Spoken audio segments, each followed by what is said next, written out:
Вот наступило 31 декабря, и пора подводить итоги.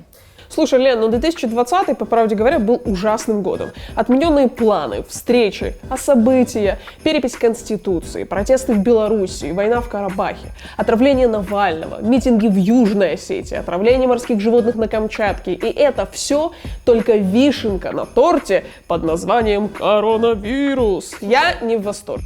Каким бы ни был тяжелым 2020 год, мне кажется, Вика, что везде нужно искать позитив.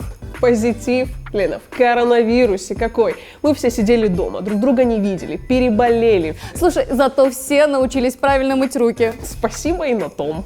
Слушай, проспект сделали? Ну, как сделали? Дороги сделали? Ну, как сделали? Фонтан поставили? Ну, как поставили? Ох! Ну, смотри, стадион «Спартак» снесли?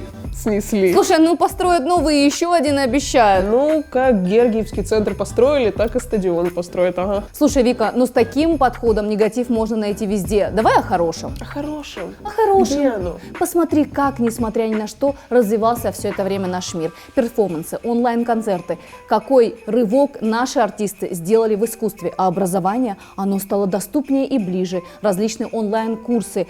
Несмотря ни на что, можно было освоить новую профессию и найти работу. Ну, да. Ты посмотри, как этот год объединил нас вокруг наших семей. Мы стали к друг другу намного добрее и внимательнее. И вообще, я считаю, что итогом 2020 года не является коронавирус.